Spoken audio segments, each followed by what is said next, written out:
In a world dominated and regulated by words and numbers, there are hundreds of millions of people who live with the lifelong disability to read.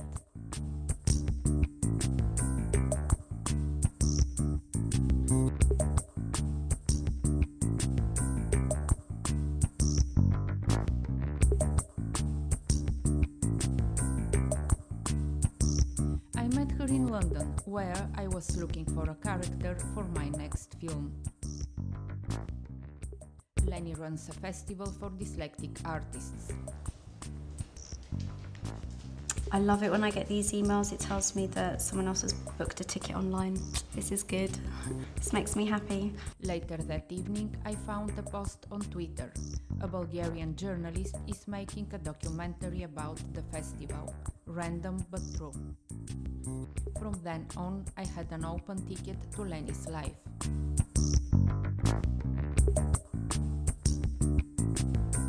Her dyslexia makes her confuse P with B. M is confused with W. Z with N. 3 with E. I think you suffer more as a child when you've got dyslexia. I think by the time you go into adulthood, you've learned how to either disguise whatever your weaknesses are or to magnify them and use them in a positive way. I can only explain it as complete frustration. So for example, that word, I read it automatically as starting, and then it's like, oh, it's not starting, it's starring. So things like that. So it's words that are really similar that I struggle with. It's not that I'll look at a newspaper and I can't read it at all. What does happen is that I'll move, my eyes will move around, and I might read something and I can't remember what I've read, and it's almost like I haven't read it. Walking with Leni along the streets of London, I suddenly noticed a jungle of signs and text.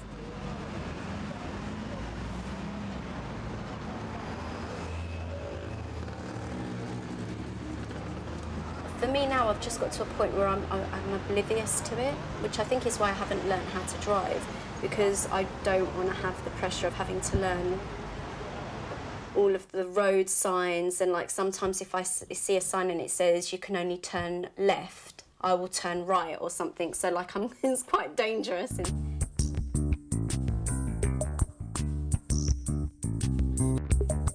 Dealing with text messages and emails is not easy either. An incorrect date and time meant we almost missed our first appointment. I do a lot of retracking, like I'll send an email and then like we spoke, it's like, oh, like, so you kind of make plans and then quickly change them when you realise that you've made an error. And because I've got so much to remember, it's also my fault, like I should write everything down, but I'm always usually doing like 20 things at the same time. So as soon as I got off the phone to you, instead of writing it down, probably the phone rang again, and that 7 o'clock appointment was probably for someone else, and I was at the theatre and I met someone else at that time. So it's like a cross-pollination of stuff happens. And I think the funny thing is, even among the chaos, like look around, you can see it, there's order. And even though we made that error, we still met up. Yeah. So, so I don't know what the system is, but it works. It's not stupid. How do you do it? I don't know. You went without them. So? Show us how you do it. I I want to don't cross. know. You left. I came back. The thing about my play is that I wanted it to illustrate what imagination is, and for the audience to not really know if imagination is a positive, like if it's dangerous, like when does your imagination become dangerous?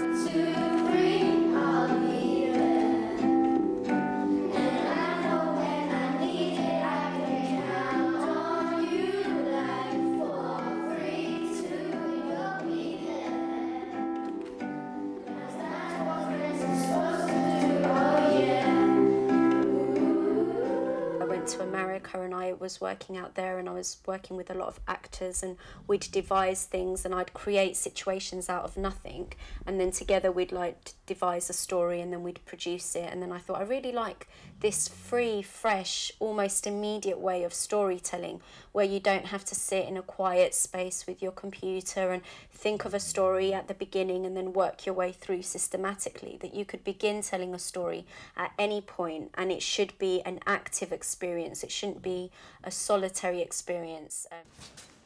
Bye. See you, Charlotte. Bye.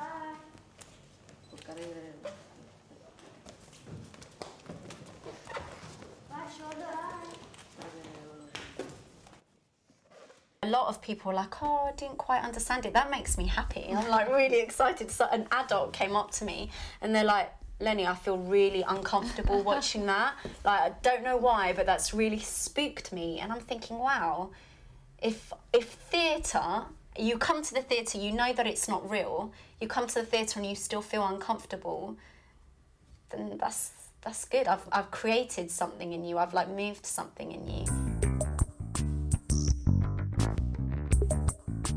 I spend every minute of the day with her because I work from home, so she's always with me. And then when I go to meetings, I try to go to meetings where she can come along as well. She's the company mascot, so everyone knows that where I go, the dog's going to be there as well. She was born in prison, so because her mum's a pit bull, they took the dogs off of my brother and they had to destroy the mum. She's a bit crazy. She thinks she can fly. So in her life, she's jumped off of the 2 buildings. So many stories with this dog. Born in prison, jumps off buildings. There is one more challenge in front of Leni: how to make her festival a profitable business. I don't know, I think dyslexics have a big issues about being told what to do. And I think that's why I set up my own business, because I don't really want anyone telling me what to do. I want to always be able to have the freedom to have an idea and to go through with it. But maybe that's something I've got to learn how to deal with, you know, being able to work collaboratively and being able to share the ideas. The organisation is the hardest thing for me to cope with. I think like what the festival needs, you know what I was saying to you before about making it respected as new writing, not just respected because it's dyslexic writers, to be able to go somewhere like the Soho or one of the other bigger theatres where there is a really strong emphasis on new writing.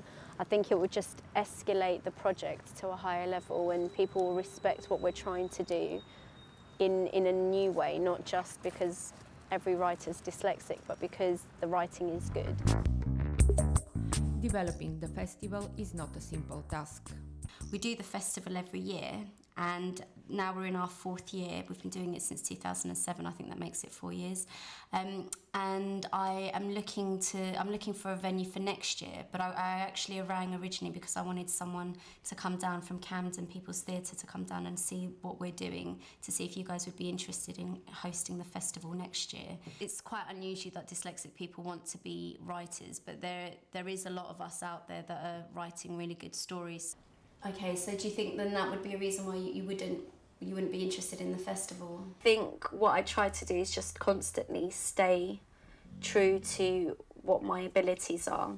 And I think because in the past I was always pretending that there wasn't a problem, that I wasn't dyslexic, that I tried to avoid letting anyone see what the weakness was, I kind of almost feel like now that I'm proud of being dyslexic, that it's a rebirth in myself and in my energy. And I think that's the biggest, I think that's what makes me motivated. Leni, one of the hundreds of millions of people with dyslexia who live in this world dominated and regulated by words and numbers.